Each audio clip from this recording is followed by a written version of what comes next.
New York, on a cold winter afternoon. Inside the grand high-rise of Walker Corporation, Ethan Walker, the current chairman of the city's most powerful financial empire, was awaiting a reunion that hadn't happened in over 20 years. A girl stepped out of the sleek black limo, her long, wavy hair framing a cold gaze that barely concealed her unease. She was Natalie Walker, the daughter who had been kidnapped at the age of 5, long presumed lost to the world forever.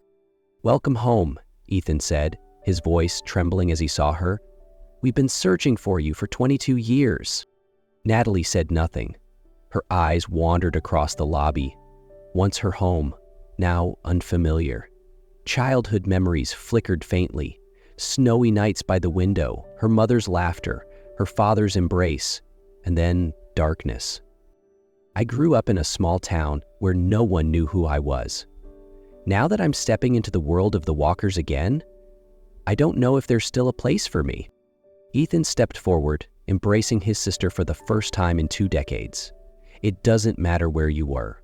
You're a Walker, and now you're home." But no one knew. Her return would awaken long-buried secrets, ignite hidden agendas, and trigger a new war, right in the heart of New York's elite. As Natalie stepped into the Walker family's Manhattan estate, she was instantly overwhelmed by its lavish grandeur, but the coldness in the air was unmistakable. Inside, the brothers she'd never met were already waiting.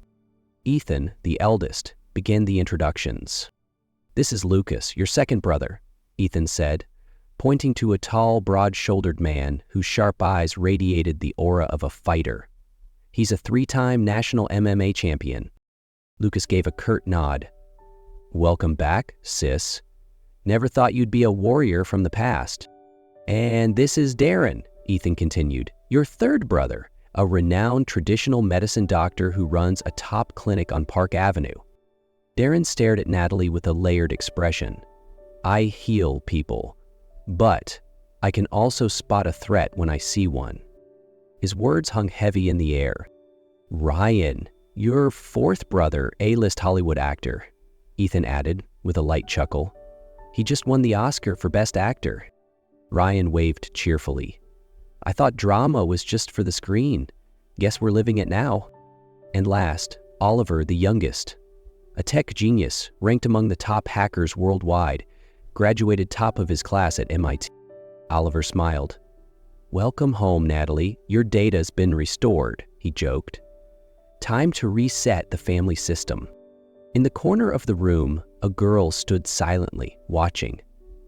Her smile was polite, but her eyes held shadows.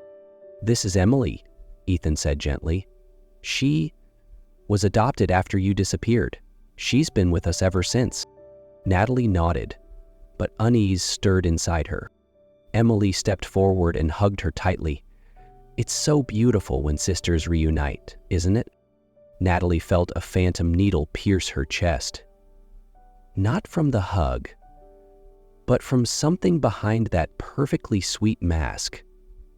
Something dangerous was drawing near. The longer Natalie stayed in the Walker mansion, the more she felt something wasn't right. Emily was always overly friendly. She appeared everywhere Natalie went, as if trying to monitor her every move. At their first family dinner, she eagerly served Natalie food and smiled sweetly, but her eyes flicked constantly to the brothers, gauging their reactions, almost as if ensuring Natalie didn't steal their attention. Lucas, once a fierce MMA champion, now sat in a wheelchair. Ethan had said it was from a car accident years ago, but Natalie noticed his symptoms didn't match a typical injury. His skin was pale, his hands slightly trembled, and his body felt abnormally cold to the touch. One night, Natalie quietly entered Lucas's room and ran some tests using the medical tools hidden in her travel case.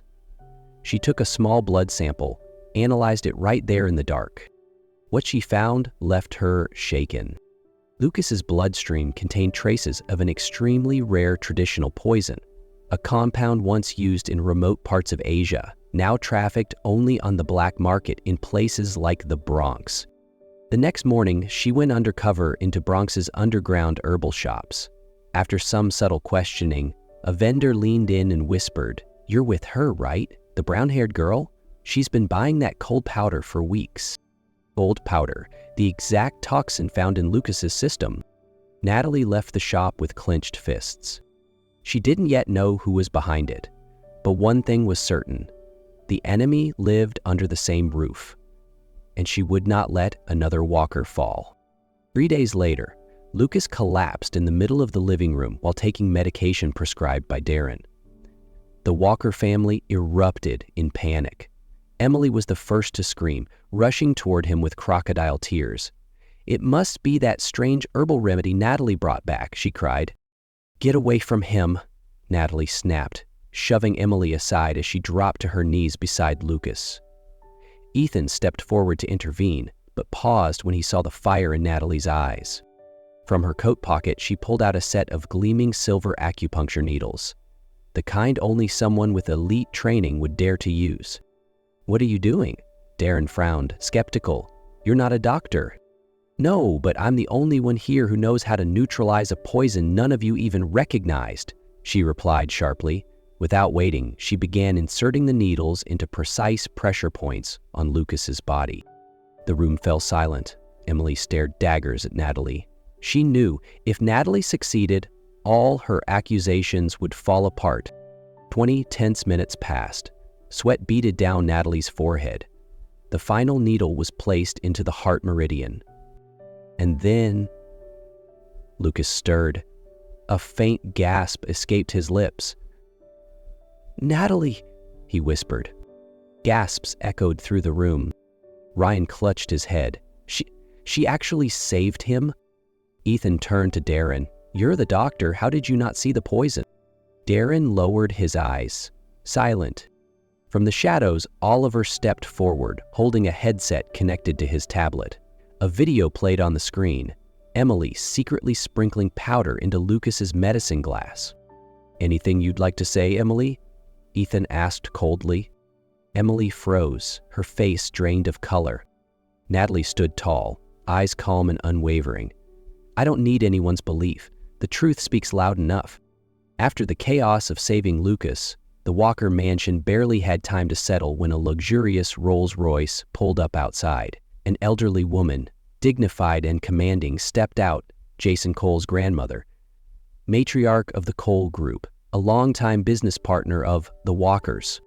She held out an aged yellowed document, a betrothal contract between Natalie Walker and Jason Cole, signed when Natalie was just 3 years old. "This was your parents' wish before they passed. Now that Natalie has returned, the engagement must be honored." Everyone fell silent. Natalie was stunned. She had never even heard the name Jason Cole before, much less that she was promised to him. Just then, Jason entered, sharply dressed, cool, the epitome of a New York CEO. He looked at Natalie, surprise flashing in his eyes. "It's you?" he muttered. They had met before. Natalie froze. You're the man I saved that night in Brooklyn?" Jason nodded. "I've been trying to find you. I never imagined you were my childhood fiancé." Suddenly, Emily interjected, voice overly sweet. "If Jason doesn't want to marry someone like her, I'd be happy to take her place." Jason turned to her, his tone icy. "I don't like fakes."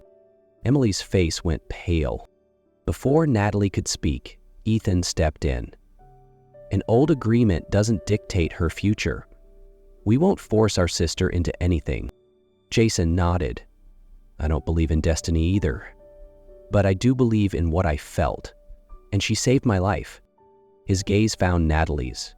"If you'll allow it, I'd like the chance to start over.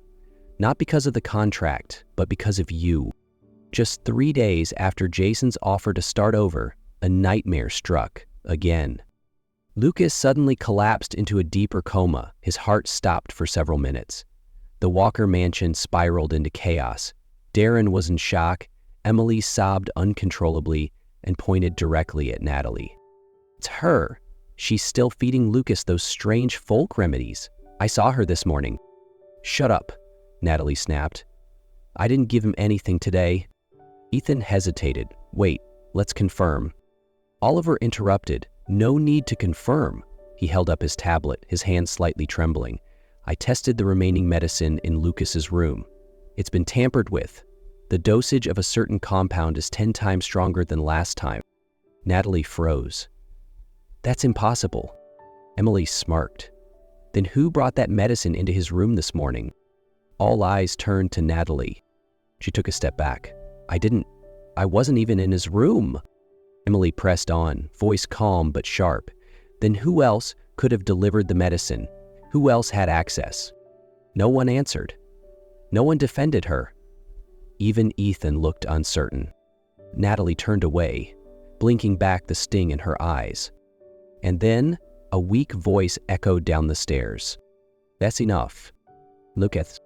Everyone turned, stunned to see him standing, frail but conscious. The one who hurt me wasn't Natalie. Silence. Lucas locked eyes with Emily. It was you. You came into my room this morning. I couldn't move, but I heard your footsteps. You said, "Good luck surviving this time," and walked away. Emily turned pale. You have no proof. I do. All heads turned to Oliver. He stepped forward, holding his tablet, calm but furious. Emily thought she deleted the security footage from Lucas's room, he said coldly. What she didn't know is that the system has a triple-layered backup, synced to the company server I personally coded. A gasp escaped Ryan. Let's see what Emily tried to erase, Oliver added, tapping the screen. The room went silent as the video played. Emily creeping into Lucas's room, a tray of medicine in her hands, her face twisted in focus. Good luck surviving this time, her voice whispered from the speakers. Emily's knees buckled. No one spoke. Natalie looked at Emily, not with anger, not with hatred, just quiet disappointment. For someone taken in by my family, you chose to poison a paralyzed man? Emily trembled. I just wanted things to go back the way they were, before you came. Emily was taken away in silence. No one said a word. No tears. No pleas. Only the quiet collapse of a trust that had been betrayed too many times. Ethan was the first to speak, his voice calm but firm. From this day forward, Natalie will officially be recognized as the heir to Walker Corporation, as stated in our parents' final wishes. Lucas nodded, still weak. She saved my life, more than once. Ryan, usually the joker, spoke solemnly. None of us deserve to be called her brothers if we ever let her suffer injustice again. Oliver gave a soft smile. The system's clean now, sis. Jason stepped forward, eyes sincere. Natalie, if my offer still stands, I want to start again, not out of obligation, but because of you. Natalie looked at him. For the first time since her return, she no longer felt like an outsider. We won't start because of the past, she said. We'll start because of the present. She took Jason's hand, eyes lifting toward the night sky, aglow with the lights of New York. One chapter had ended, and another had just begun. New York on a quiet winter night. At the top floor of Walker Tower, Natalie stood alone by the glass window, gazing down at the glowing city. Every light, every distant honk, it all belonged to her now. No more doubt, no more hiding. She hadn't just reclaimed her family, she had reclaimed herself. From a forgotten girl, Natalie Walker was now the rightful heir of the Walker Empire, a beloved sister, and a woman chosen for who she truly was. And above all, she was someone who never stopped believing in the truth. From the day Natalie became the official heir of Walker Corporation, her life changed. No more shadows, no more doubts. But more importantly, she was no longer alone. Jason was always there. Never demanding, never stealing the spotlight. He was the quiet anchor by her side, the man willing to take a step back so she could move forward. Their love wasn't built on grand declarations. It grew through the little things, A morning coffee, a hand held in a crowded street, a warm glance at the end of a long day. One spring morning, Jason asked her to take the day off. "There's something I want to show you," he said. They drove out of New York, heading toward the coast. Natalie was surprised to see Jason had prepared everything: a picnic basket, a soft blanket, even a jar of wildflowers, her favorite. "Is there a special occasion?" she asked. Jason simply smiled. Just a beautiful day. They had lunch by the sea, listening to the waves and feeling the breeze dance through their hair. Natalie had never seen Jason smile so much. She had never smiled so softly herself. As the sun began to dip, Jason suddenly stood, walked over, and knelt before her. Natalie froze. Her heart raced. He opened a small box. Inside was a simple, elegant ring, exactly her style.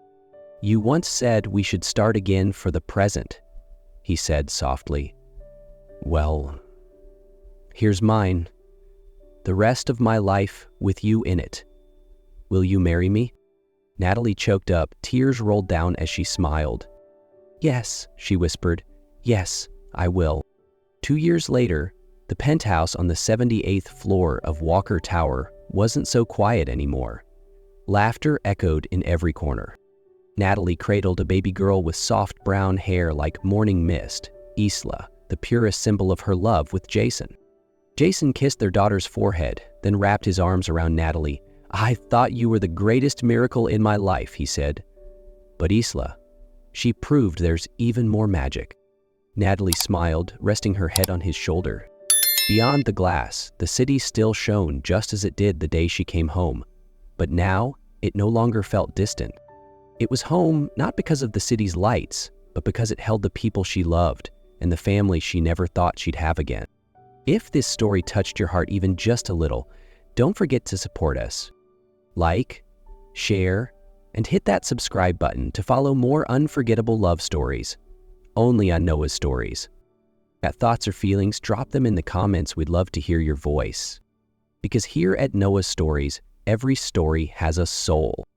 And maybe the next one will feel like it was written just for you.